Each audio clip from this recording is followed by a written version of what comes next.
If you built a great SaaS product and you've got some customers, but you don't have scalable growth yet, then it's time to build a go-to-market strategy for 2026. And by the way, you can't just build any go-to-market strategy. You don't want to build one that doesn't let you scale. You don't want to build one that makes you beholden to an algorithm. You don't want to build one that requires you to keep hiring more humans to be able to reach that next stage of growth. You want one that is truly scalable. So in this episode, I'm going to walk you through the 3 key principles to building a scalable go-to-market strategy that works today in 2026.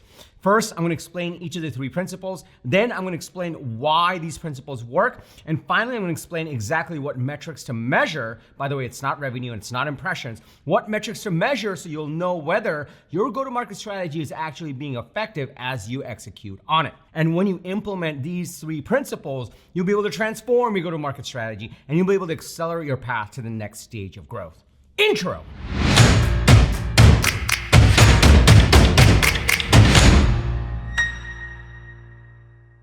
What's up, everybody? Welcome to Unstoppable. I'm TK, and on this channel, I help AI and SaaS founders like you grow your businesses faster with an unstoppable strategy. Now, if you're new to this channel, welcome. I drop an episode every single Sunday with actionable strategies and tactics from the trenches on how to grow your AI SaaS business faster. So be sure to hit the subscribe button and that bell icon, and you'll get notified every single time I drop an episode with the TK energy. Now, if you're already part of this community, my people, welcome back. It's really awesome to see you over here. Through the course of my career, I started a company called ToutApp. ToutApp pioneered the sales engagement space. We were backed by the likes of Andreessen Horowitz, Jackson Square Ventures, and Founder Collective. We were able to scale the company and exit it to a market leader called Marketo.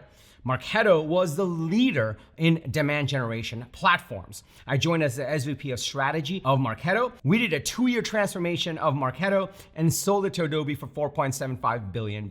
Between my ToutApp journey and my Marketo journey, I learned how to apply these go-to-market principles from 0 all the way to upwards of $450 million in ARR. After that, I started my company Unstoppable, my current company. And this is where I've coached hundreds of founders on how to apply these go-to-market principles and drive growth and drive revenues for their SaaS and AI businesses. So in this episode, I'm going to walk you through these 3 battle-hardened principles that I've iterated on for 2026, given the current environment and what's working and what's not. So if you're excited to dig in, go ahead and smash that like button for the YouTube algorithm, and let's go to principle number 1. So as you're building out your go-to-market strategy, and by the way, one rule I have whenever I'm working with founders is strategy tends to be an overcomplicated word. To me, strategy is just making choices. So anytime you hear the word strategy, think you're making choices. And the better choices you make, the more likely it is that you're going to be successful. So choice number 1, principle number 1 in building out your go-to-market choices or strategy is to do a proper ideal customer profile exercise.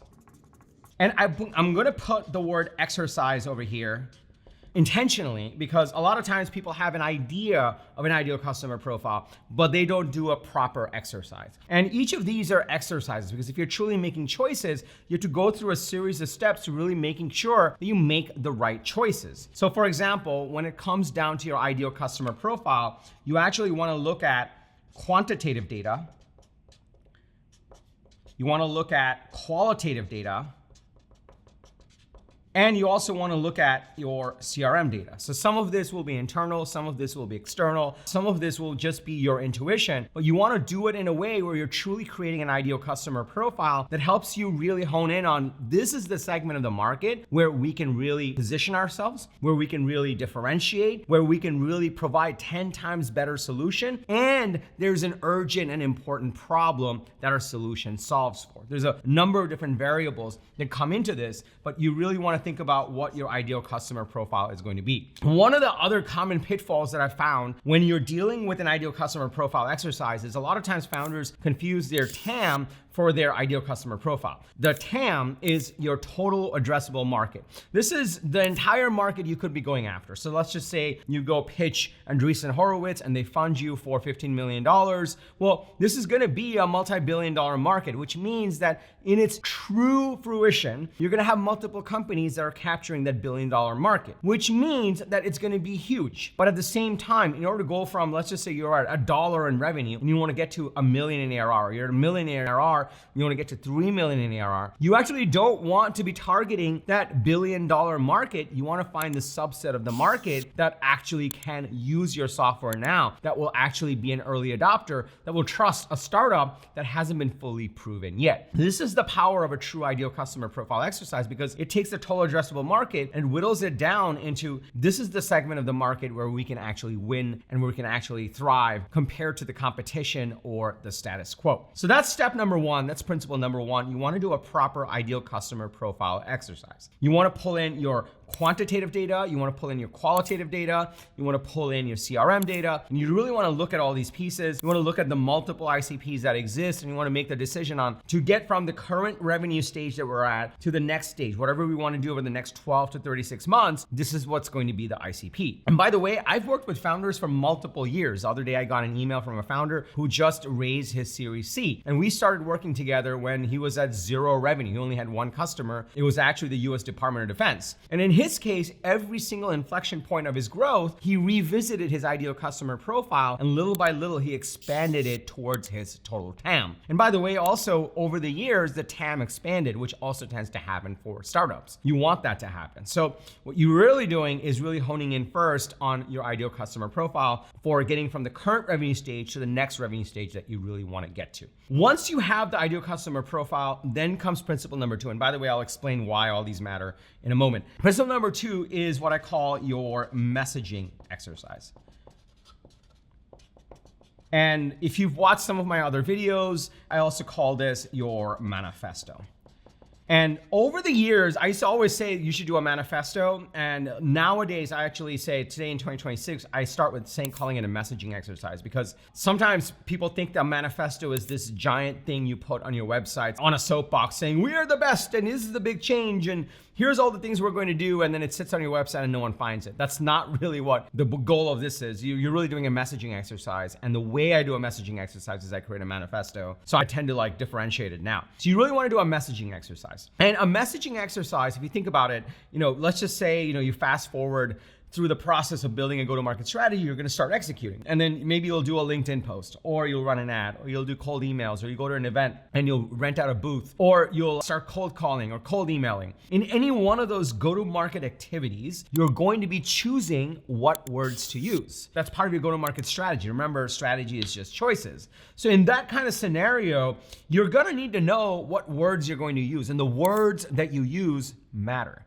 So for example, let's just say I were to call you up and I say, hey, do you need a cold emailing tool? In your case, you're like, well, you mean like Apollo or Instantly or Lemlist? I know 50 of these. Why are you calling me and who are you? And I already know about these. Alternatively, let's just say I cold call you and I say, hey, are you looking to generate more pipeline? We have a way of doing this through outbound that actually gets through spam filters. Then I might have your attention, because now I'm actually speaking using words in a way that speaks to your common objections. It's positioning me in a way where I'm overcoming the existing players, and I kind of sound different than any of the other guys. So all of a sudden, I'll have your attention.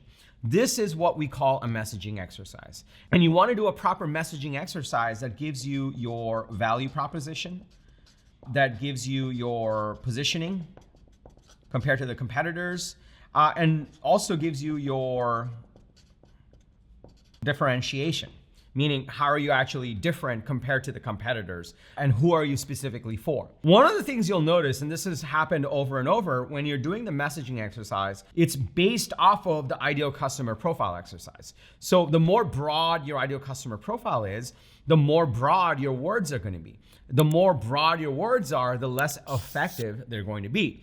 Which is why what I found when we're doing a proper go-to-market strategy exercise, when we were doing these things, you kind of go back and forth. You kind of define the ICP, or maybe you have multiple ones, and we look through the 29 points across the ICP. And then we look at the messaging exercise and we flesh out some of the messaging. And then we look at the two. And we say, okay, for this ICP, what do we think about this messaging?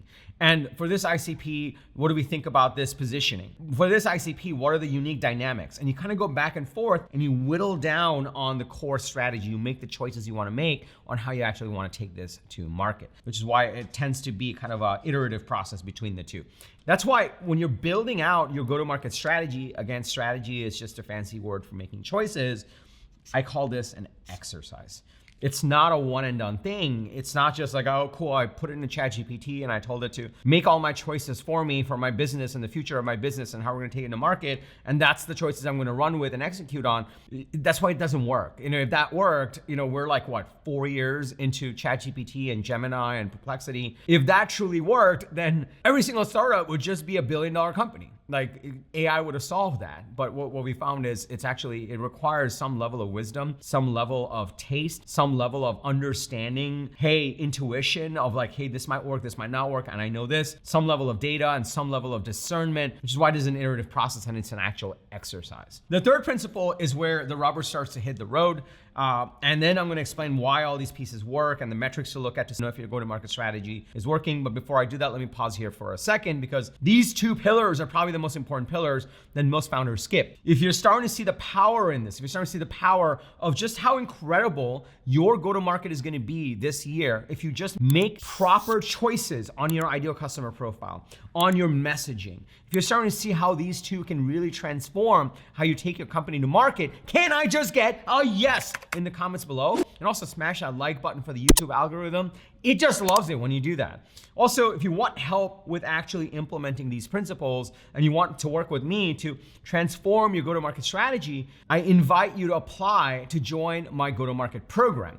You don't have to go anywhere right now. I'll link to it in the description below, and I'll tell you more about it at the end of this episode. But let's go to principle number 3 so you truly understand the full chessboard and why these things matter and what metrics to look at so you're not wasting time with the wrong strategy. So principle number 3, and this is another mistake that a lot of founders make, is they choose the ICP or they go with the TAM. They have some messaging or they like one-shot it with ChatGPT and then they paste it in, M-dash and all, and everyone can tell except for them because you're drunk on AI. And then they just fire off everything. They do the ads, the LinkedIn, they hire an agency, they do an outbound, they hire a fractional CMO, like all the things. And then 6 months later, you're like, I don't have any revenue, but everyone else is making money. And you have to think about like, well, what's going wrong? Which is why when you're doing a go-to-market strategy exercise, the thing that I recommend, the thing that I always do is first we do the ICP exercise, then we do the messaging exercise.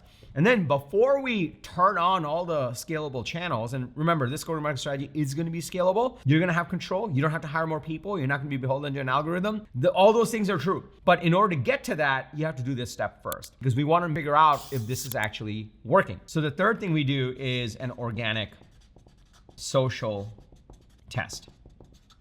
So this is where you start to actually execute on this strategy that you put together. There's a little bit of a delineation line, which is why I have it in blue.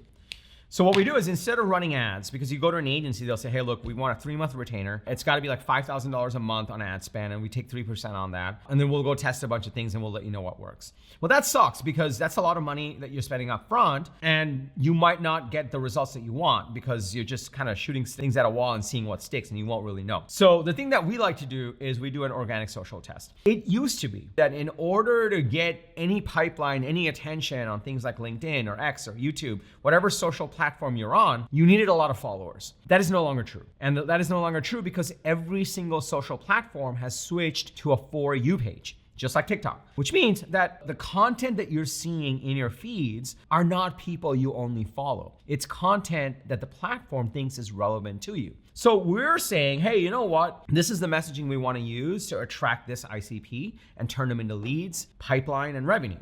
Well, let's find out. Instead of doing 6 things that we won't know whether it's working or not, let's post it on organic social and let's just let the people vote. And basically what this allows us to do is without spending a bunch of money, very quickly, we essentially let our ICP vote. So if we post something, if we post our messaging and we structure it in a way where it'll turn into leads, and turn into real attention, not just likes, and it works, we get the actual yield, we get the leads, even in a small number, then we know, hey, they voted yes. Then this is what we call message market fit. Message market fit. Message market fit is what comes even before product market fit in some cases, because it means that the problem you're talking about, the way you're articulating, the way you're different, the potential solution, all of that is resonating with your ideal customers. You have their attention. So that's the first test that we do. If this organic social test yields success, then we say, cool, let's now scale. Let's take the messaging that worked and scale it across all the channels and execute it in the right way. If it didn't work, well, now we have data. Then we can go back into this process and iterate on it one more time based on the data that we have so we can actually make it better. Almost always when we do the organic social tests, we get into customer conversations. We get into customer conversations and we listen to what they're describing, and based on that, you iterate anyway and it gets better. And by the time you're launching your ad campaign, outbound campaign, whatever, you name it, whatever your execution pieces are, there's so many different channels that you can do. You're going into it with certainty. You're going into it knowing you have message market fit. And that's the third principle for a scalable go-to-market strategy. Let me explain why this works. And then I'm going to talk about the metrics, because a lot of times I hear from founders, like, I'll talk to them or I'll exchange emails with them. And then like 6 months later, like, hey, none of that worked. I want to join your program now. I'm like, cool, like come right in. I'm like curious, like what happened? They're like, well, we tried a bunch of things, but it didn't work. I'm like, well, why did you wait 6 months? Why didn't you know within 3 weeks? And they didn't have the right metrics. I want to explain what metrics to look at so that you're not wasting time. This is what I do when I'm working with founders so we know whether it's working or not. So first, let me explain why. So the biggest thing that I try to highlight for people is, I'm going to use green for this one. Why this matters is this is basically your entire total addressable market. In order for someone to buy from you, a startup, 3 things need to be true. They need to have an urgent and important problem. They need to be an early adopter because you're a startup, not a well-established brand. And also, they need to have budget. So they can't be broke. All 3 of those things need to happen. So the big reason we're trying to do an ideal customer profile in the right way, and we're looking at multiple ones because it's never an obvious answer. It's never an obvious answer, is we're trying to find this Venn diagram within the world of your ICP that has all 3 of these things. Urgent and important, early adopter, budget. And we're trying to whittle it down. And then what we're trying to do is, okay, who else is competing with us on this? There's competition.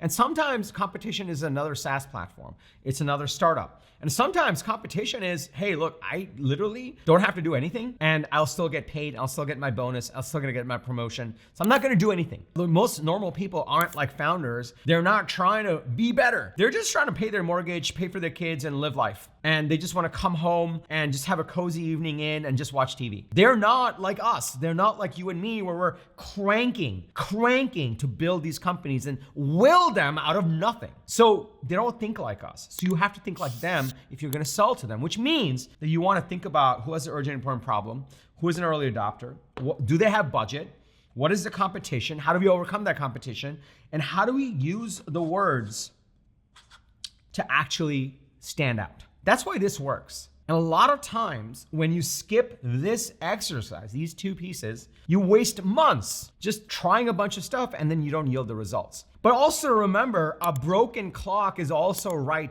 2 times a day, which means that you may get some results, but you're not gonna get the scalable go-to-market machine. You won't be able to scale. And you have to decide whether you wanna scale or you just wanna be with okay results. And that's perfectly fine. It's a personal choice. For me, I like to scale companies. And by the way, 50% of the companies I have as clients are bootstrapped. And for them, scaling is a different thing. They're working to get to profits. I have 50% of companies that are venture backed. For them, scaling is a different thing. So there's different ways to define that word and make choices around that. But you have to make choices. And that's why this works, because in a noisy world, if you can whittle it down to a specific segment of the market and you use the right words, then by the time you test it in organic and scale it in all the channels, it's gonna work. It's gonna work over and over. It just requires you to go through these motions to have that right exercise. And when you do it that way, it's super successful. Okay, now let's talk about the metrics, because what I don't want is for anyone to waste months, waste 6 months, waste years just on the wrong go-to-market strategy. So there's a few metrics that I look at, and no, it's not impressions and it's not revenue. So obviously,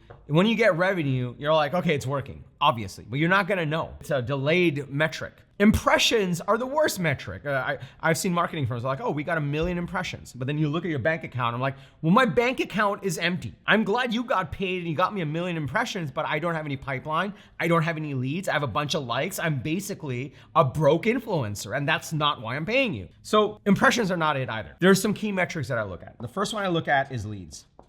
So even in this organic social test, we structure the posts in a way where we're getting leads. If we are not getting leads, then there's something wrong. There could be multiple things wrong. It forces us to pause and look at, well, what are the mechanics? How are we supposed to do the organic posts? What's our messaging? What's our call? Like, what's broken? And we figure it out. Leads is the number 1 thing. If we're not getting leads, stop everything, something's broken.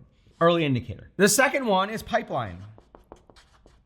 Now, half the companies I work with are sales driven, half the companies are product led. Pipeline can either mean they booked a sales call, or pipeline can mean that they started a trial. So that's pipeline. That's an opportunity. So if you just have a billion leads and they're not booking calls, then there's something broken. So are we getting leads? Are we getting pipeline? The third one that I look at, and this one is a little bit like qualitative. It's hard to measure, but I'll always talk to a founder and like we'll kind of reflect on it. Are these quality customer conversations? I can always hear a founder talk and they sound different after they've had quality customer conversations. When a founder's talking and they haven't talked to an ideal customer in like months, you can tell. You can hear it in their voice. There's like this level of not knowing, uncertainty, and also like the BS radar goes off. I can tell, they know it, investors can tell, everyone can tell. You can also hear, like I'll hear it, like someone will go through this exercise, they'll do the organic social, they'll start getting on customer conversations, they'll come back to me and we'll talk like, okay, what do we know? What do the metrics look like? We have the metrics shared and we're like, okay, what do we do next? We're making these decisions and they're talking and I can hear the certainty in their voice. I can tell they are having quality customer conversations. And whenever you're having quality customer conversations, one of two things happens. One, either you get revenue, or two, you get monster insights that's gonna get you closer to revenue because you can now iterate on these two things. That's it. So those are the three metrics I really look at. If you're not getting leads, stop. Fire whoever you've got. You need to go back to the drawing board. If you're not getting pipeline, stop. If you're not having quality customer conversations, stop. And one pro tip on this one, if you have a self-service business, you're like, oh, TK, like we don't have sales. No one's actually converting. Stop. Figure out a way to get on calls with these trials. Do a reverse demo, do something. Get into more customer conversations and I guarantee you'll be able to increase your conversion rates. Switch to like a white glove just for a little bit. So those are the three metrics that we look at. Those three metrics help us understand whether the go-to-market strategy that you've got in play is working or not. All right, now let's recap.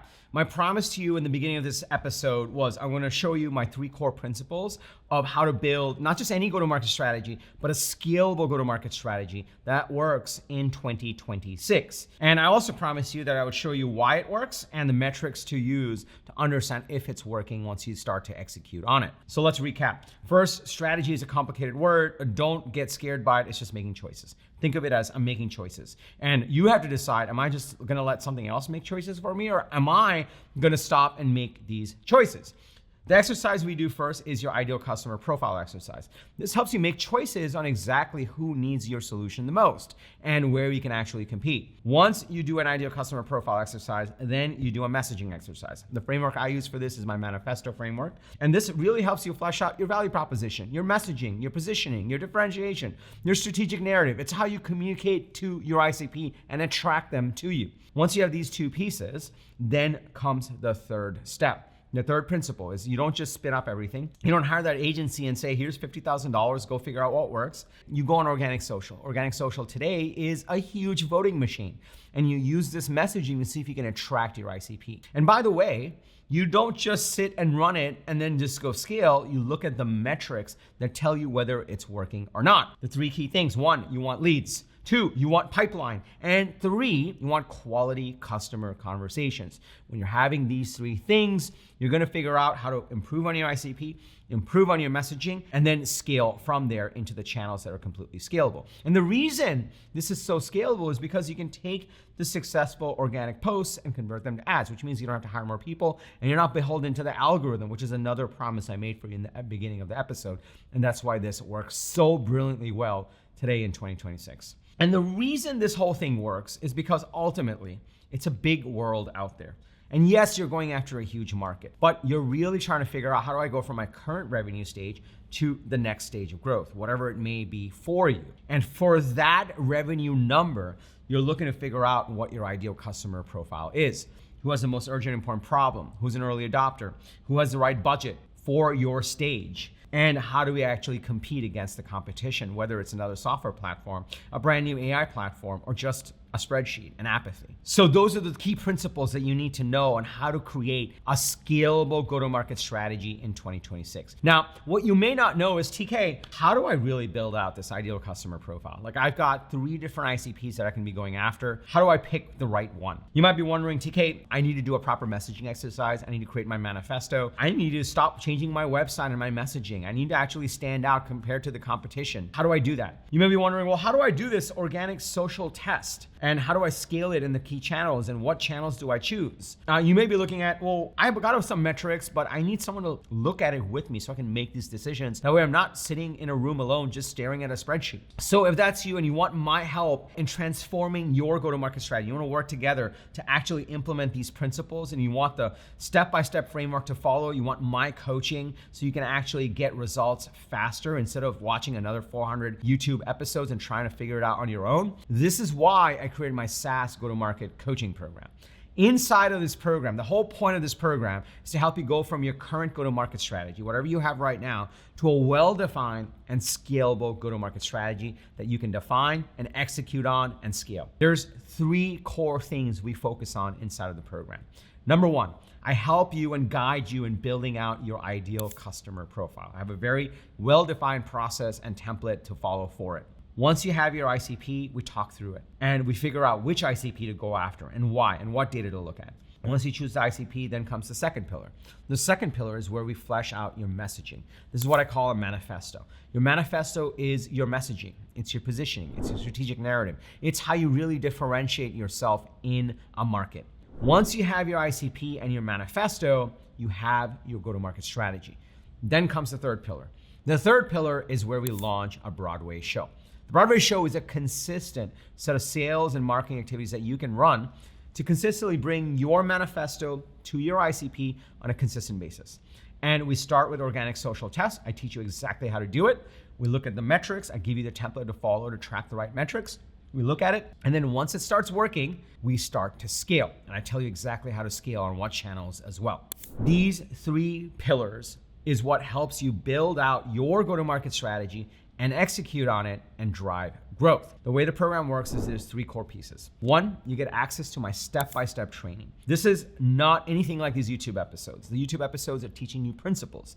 The step-by-step training is, okay, when you do an ICP, download this template, fill these pieces in, here's what you need to know, here's the questions you need to answer, and once you have it ready, share it with me so we can review it. That's how each of these pillars work. I have step-by-step training on each of the 3 pillars. As you're going through that, you'll want my help, you'll want my coaching.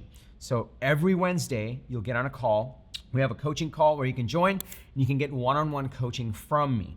It's a group call with all the other founders that are in the program currently. They can listen in, but there's only one founder that I'm coaching at a time. And we can talk through exactly what part of the program you're implementing. We can share the screen. We can look at what's working, what's not, so that you're set up for success. As you start to execute, we'll track the right metrics and you'll be completely supported by me. And in between the Wednesday calls, if you have questions, you also get access to my private community. Inside of my private community, you can ask questions. I will always answer, but all the other founders are going through the same program, the same framework, and applying it in their unique way to their own businesses will be able to give you insights as well. So between the step-by-step training and the blueprint, the coaching and the community, you're gonna be fully supported. Typically, founders that join the program are able to revamp their go-to-market strategy and transform it within the first 3 weeks of joining. And then they execute on it, they run their organic social test, and they're able to actually look at the data, iterate, and scale from there. And I support you through the whole process. The one thing that I do know is the better the fit, the better the results. So in order to join the program, you have to fill out an application form. So if you'd like to explore working together, just go to tkkader.com/GTM. tkkader.com/GTM. I've also included the link below in the description, so you can go to the description and click on the link as well. On that page, you'll get all of the details about the program. This is what it looks like. And all you have to do is fill out a short application form where I'll ask you a few questions. And that's gonna help me understand if I can truly help you. If I can help you, if it's truly a fit, the better the results, which is why we have so many success stories. Those are linked below in the description as well. I'll send you all the details to enroll and we'll get you started right away. So if you'd like to work together, if you'd like to transform your go-to-market strategy, if you'd like to apply all of these principles that I've shared over here, then just go to tkkader.com/GTM. Also, if you got value from this video, please smash that like button for the YouTube algorithm, it just loves it when you do that. If you have a fellow founder, if you have a team member, if you're part of a Slack group or a WhatsApp group of other founders that will get value from this video, please share this with them. We want to serve as many founders as possible. Also, I drop an episode every single Sunday with principles on how to grow your SaaS and AI business. So if you haven't already, be sure to hit the subscribe button and that bell icon, so that you'll get notified every single time I drop an episode. And if you're still watching and you're not applying for the go-to-market program, then maybe you already have a go-to-market strategy, but it's not working. Well, in that case, as a next step, you can watch this video on how to fix your completely broken go-to-market strategy so you can unlock growth. Those are the key principles to know. And lastly, remember, everyone needs a strategy for their life and their business. When you are with us, yours is gonna be unstoppable. I'm TK, and I'll see you in the next episode. Take care, everybody.